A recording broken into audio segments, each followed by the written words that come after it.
네, 이번 시간에는 해외 주재원의 종합소득세에 대해서 준비를 해봤습니다.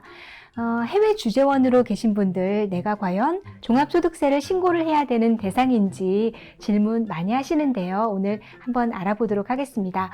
세무법인 유조이 유희종 대표세무사님과 함께합니다.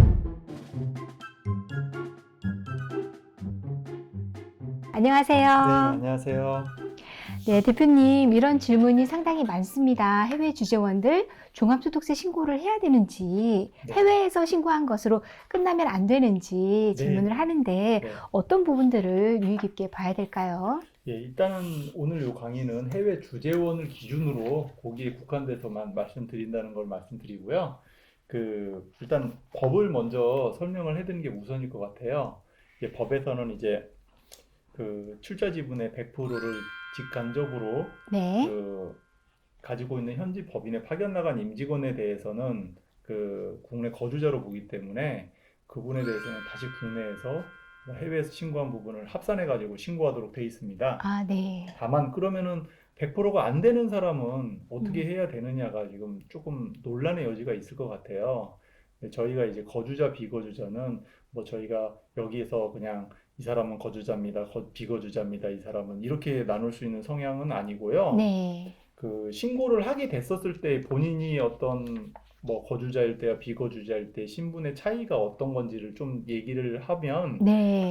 조금 판단하실 때 신고 여부를 더 도움이 되실 거라는 기준에서 좀 말씀을 드릴게요. 그러면 거주자와 비거주자에 따라서 이게 좀 달라지는 것 같은데 그 용어 정의부터 좀 해주실까요? 네. 이 거주자는 이제 국내 주소를 두거나 183일 이상의 거소를 둔 개인을 말하고요. 네. 비거주자는 그냥 거주자가 아닌 개인을 말하고 있습니다. 다만 이제 저희 주재원과 관련된 이제 조문을 쭉 찾아보면 이제 국내에서 거주하는 개인의 경우에는 아까도 말씀드렸듯이 183일 이상을 국내에 거주할 것을 필요로 하는 직업을 가질 때, 네. 또는 이제 국내에 생계를 같이 하는 가족이 있고 직업 및 자산 상태에 비추어 계속 183일 이상 국내에 거주할 것으로 인정되는 때, 이게 약간 모호한 게, 그러면 사실 파견 직원이시기 때문에 다시 국내로 복귀할 수가 있을 텐데요.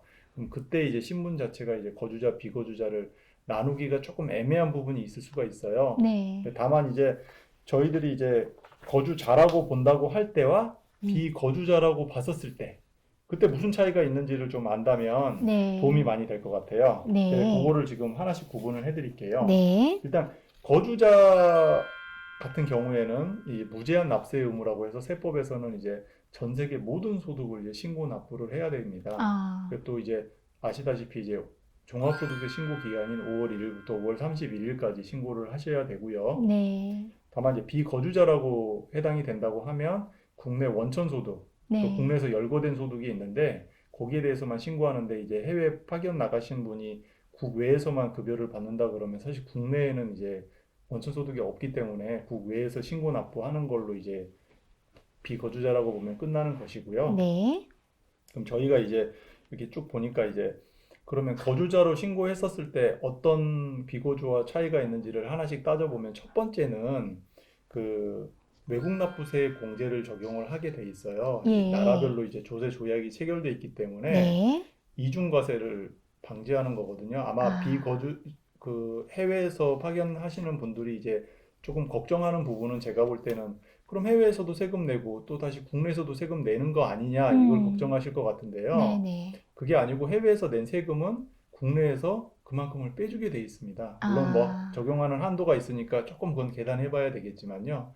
다만 이제 국가별로 이제 세율이 좀 다른데, 사실상 이제 세율이 이제 낮은 국가라면 우리나라 세율보다 더 낮다고 한다 그러면 그 나라에서 다시 우리나라로 신고한다 그러면 그 나라에서 덜 냈을 테니까 우리나라에서 좀 더 내게는 될 것 같아요. 그러겠네요. 그런 부분이 하나 조금 차이가 있을 수 있고요. 두 번째, 이제 증여세로 들어가면은, 증여세에서는 이제 배우자 공제를 거주자에 대해서만 해주게 돼 있습니다. 배우자 공제가 약 6억 원 정도 되는데, 사실 아파트라도 한 채 있으시다면 그 아파트에 지금 적용되는 보유세가 굉장히 높아요. 그러다 보니까 이제 배우자 명의로 이렇게 공동 명의로 이제 이렇게 소유를 하시게 돼서 이제 보유하고 있는 보유세를 좀 부담을 낮출 정도로 이제 아파트 가격이 많이 사실 현실화된 부분이 있는데요. 네.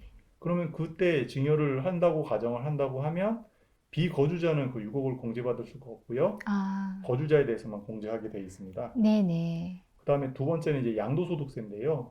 만약 집을 2년 이상 뭐 가지고 있다거나 뭐 기존에 뭐 거주하고 있어서 이제 판다고 가정했었을 때 적용되는 1세대 1주택은 거주자에 한해서만 되고 있습니다. 음, 사실 9억까지 비과세가 되기 때문에 그 실질적으로 이제 비거주자에 해당이 돼가지고 양도할 때 양도소득세 비과세 못 받는 거와 거주자로 네. 비과세 적용받는 차이가 엄청나게 많이 크다는 점을 말씀드리고 네. 싶고요. 네. 그다음에 이제 상속세 같은 경우에는 만약에 뭐 돌아가셨다고 한다 그러면 적용되는 이제 거주자가 돌아가시면 10억까지 공제가 돼요. 배우자가 있으면.